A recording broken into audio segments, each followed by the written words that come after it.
If you go to the Louvre in Paris, you'll probably want to see the Mona Lisa, you and everyone else. Her smiling face is filled with wonder and mystery, and her visage is both beyond what you expect and thoroughly anticlimactic. I also make a beeline for the Mona Lisa every time I go to the Louvre, which I have a year-long pass to the Louvre, and I highly recommend that. But when I make a beeline towards the Mona Lisa, I don't stand in line with the big crowd of people with their cameras, leaning in to see the wonderful face of the Mona Lisa.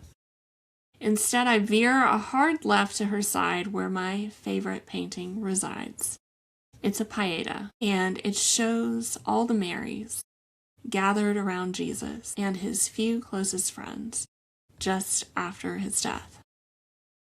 These are a few meditations from a recent trip to the Louvre that I wrote in a chair tucked in a corner of the Italy exhibit. Maybe in a world filled with beauty and despair, Pietàs will make a comeback. In this one, two Marys stand looking at the face of death. One watching as the hope she carried for 9 months, the hope she endured shame and suffering and scoffing and scorn to bear, was laid dead in front of her eyes. His actions were far beyond her wildest hopes. A quiet vindication of what she suffered to bring him, combined with the hope of God coming to the world. Healings and miracles. The crowds had shouted, Hosanna. And now hope lay dead in her arms. A second Mary with streaming blonde red hair looks on. Standing free in the face of all she had hoped for, she too had seen the miracles. She too had heard liberty proclaimed to captives. She had been a captive. 7 demons cast out, now she was free. And now the death of her liberator stared her in the face. When the disciples fled, the women stayed along with John. They no longer had any fear left because there was nothing left to fear. Their wildest hopes had been crushed and shattered, and they were now laid bare before their eyes. There wasn't any point in running anymore because the only hope had just died. And so the close friends of Jesus and all the Marys stayed, not just to weep for the miracle worker, but to weep for the man. Maybe this is the kind of hope that we need. The no backup plans, everything on the line, it's all crushed and forgotten. In a world shaken with bombs, riots, and destruction, maybe we need reminding that the atomic structure of the world lies not in its bombs, but in its nucleotides. The Word.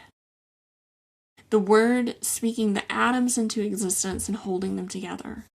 The Word made flesh. The Word dead for a time. The Word robbing hell. The Word raised to glory. Charismatic hopes that life will not contain suffering fall dim in the path of the Pietà paintings. Is Iran a Pietà? The son of the ancient empire called to a greater glory? Is Palestine a Pietà?